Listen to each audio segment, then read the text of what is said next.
So, Brand 7 begins with Mr. Lewin observing the rise of the red comet over the horizon, implying that this is potentially taking place on the exact same day that the comet rises on Danny's chapter. We find that they are currently training new guardsmen for Winterfell, as pretty much all of the available men are now away to go to war. And Bran makes the comment of perhaps if he was to ride on top of Hodor with full arm of some form, then he could in fact act as one massive knight, which Lewin refutes, as in order for a man to be a knight, then he must be in complete synchronized mind state with the parts of his body, which may be a foreshadowing of what will come to happen later with Hodor. Bran recalls one of Old Nan's tales of a knight who couldn't see. He himself wielded a long staff with blades at both ends, and he could spin it in his hands and chop two men in half at once. And this was Simeon Stareyes, which is interesting as we have both a relation to blinding, which is a common trope so far in the story for opening of the third eye, and also that he has star eyes, as it is noted when the man lost his eyes, he put star sapphires into his empty eye sockets, according to what the singers say, and star sapphires are bright blue, which gives us more imagery associated with the others. And Bran even notes that this is a story much like that of Florian the Fool, a fable from the Age of Heroes, which is what Maester Lewin keeps commenting. Which makes me think, given that so far we've been noticing that the Maesters are always wrong, this may imply that there is indeed some connection between Simeon Stareyes and Florian the Fool. Bran recalls how he had a dream last night where he saw the three-eyed raven again, and it led him into the crypts where he spoke with Ned, who appeared to be sad. And it is noted that Hodor now does not want to go down into the crypts, so for whatever reason there is something now happening with the crypts that makes Hodor afraid of them. As Bran continues to insist upon what happened in his dream, Lewin then decides to take him down to the crypts, and as Hodor will go, it is decided that Osha should be the one to help carry Bran. As they pass through the crypts, Bran recalls each of the statues and who that Stark was. There is a Jon Stark who, when the Sea Raiders landed in the east, drove them out and built the castle at White Harbour. His son was Rickard Stark, and he took the neck away from the Marsh King and married his daughter. Then there's a Theon Stark, hungry wolf, because he was always at war. And then we have a Brandon the shipwright, because he loved the sea, and his tomb is notably empty because he tried to sail west across the Sunset Sea and was never seen again. His son Brandon the Burner put all his ships to torch due to his grief of losing his father to the sea. There is a Roderick Stark who won Bear Island in a wrestling match and gave it to the Mormonts, and then a Torrhen Stark who is the king who knelt during the conquest of Aegon the Conqueror. Then there is Cregan Stark, who was alive around the time of the death of the dragons and fought Aemon the Dragon Knight. Coming close to the end, they then find Rickard Stark, who was beheaded by the Mad King Aerys, and his daughter Lyanna and son Brandon, who reside in the tombs next to him. And it is noted that it is only the lords who are meant to have tombs down here. However, Ned loved his family so much that he had them interred with their father. Looking upon Ned's open tomb awaiting him in his future, Lumen tries to prove to Bran that he will not find Ned down here despite his protests, and so when he puts his arm into the blackness of the tomb in order to prove this, he is surprised when something actually jumps out at him. And what we see is that Shaggy Dog is down here, as notably we see this wolf again as black as night, but has eyes like green fire. Shaggy Dog attacks Lewin and is then pulled off by Summer, which is interesting here as we do know that Hodor didn't want to come down here, and also we found that Summer, when first coming down here, was on guard and snarling, which may have been because Shaggy Dog was prowling down here. Rickon would emerge from the tomb and reveals that he also had a dream last night of Ned being present in the tomb. Lewin notes that he is now the third person that Shaggy Dog has actually maimed, and if the wolf cannot be tamed or chained in any way, then it's most likely that it will have to be put down. And Bran then has to convince Rickon to leave the crypts with them, and so decides that they shall go and stay in Maester Lewin's tower to await Ned coming back. While in the tower, Osha tends to Maester Lewin's wounds, and Lewin constantly tells the boys that they should know better than to trust in dreams.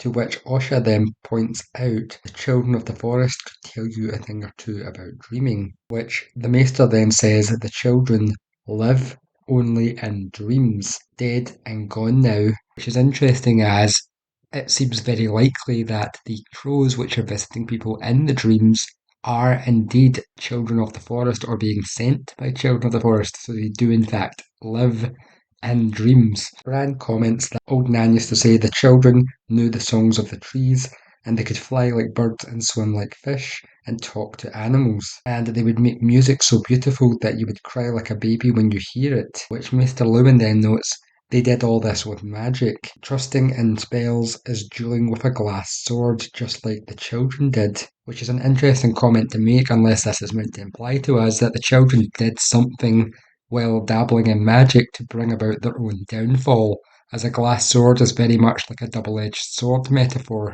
Maester Lewin shows them a jar which he has filled with little arrowheads, which Osha calls dragonglass, and then Maester Lewin insists is obsidian, forged in the fires of the gods far below the earth, which the children of the forest used to hunt thousands of years ago. As the children worked no metal, and in place of mail, they wore long shirts of woven leaves and bound their legs with bark, which allowed them to basically blend in with the forest. And they used the obsidian in place of swords, which Osha then pipes up with they still do. Bran asks the Maester to tell him of the children of the forest, and so Lewin gives him the account, which may be the official account given by the Citadel, and not the true actual lore. As he tells us, they are people of the Dawn Age, the very first before kings and kingdoms, and in those days there were no castles or holdfasts, no cities,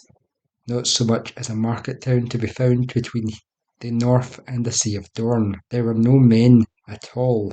Only the children of the forest dwelt in the lands now known as the Seven Kingdoms. They were a people dark and beautiful, small of stature, no taller than actual children, even when fully grown, likely giving them the origin of their name, and they lived in the depths of the wood, in caves and crannogs and secret tree towns. Male and female children hunted together in equality with weirwood bows and flying snares.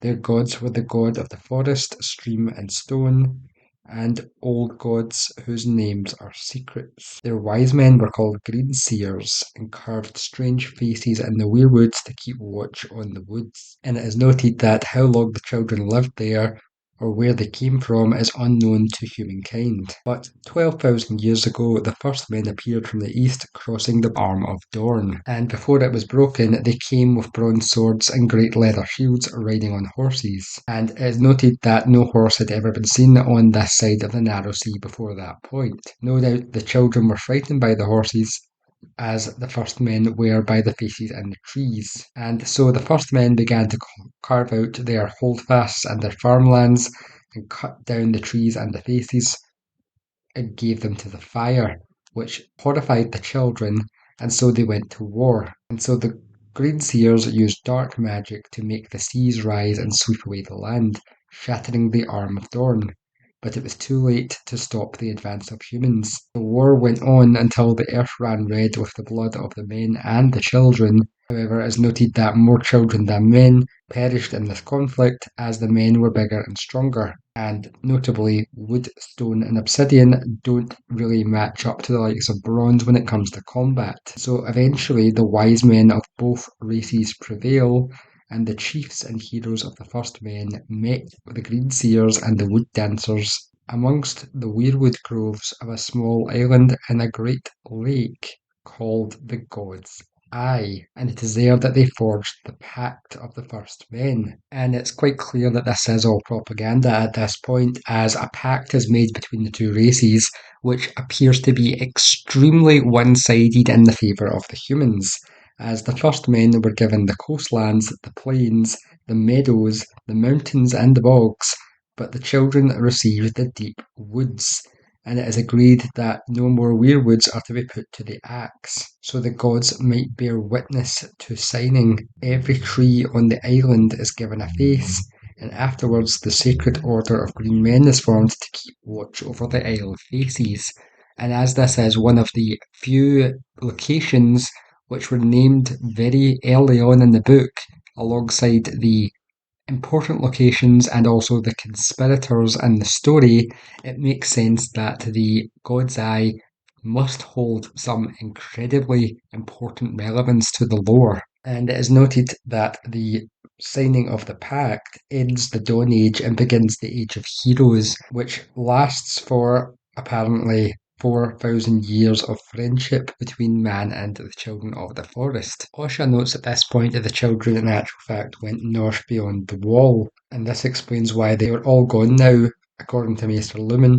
However, they still persist in those far-flung regions, which is curious as we get told this before the continuation of the tale. And it is believed that during the rule of the First Men, we find that the pact endures across the Age of Heroes and then the Long Night, and then the birth of the Seven Kingdoms, until centuries later there were other people who crossed the Narrow Sea, the Andals, and this immediately throws into question the dating and chronology of their history, as most often than not, it is given to us that the Age of Heroes happens after the Long Night, which has always been in stark contrast to the fact that the hero of the Long Night is called the last hero.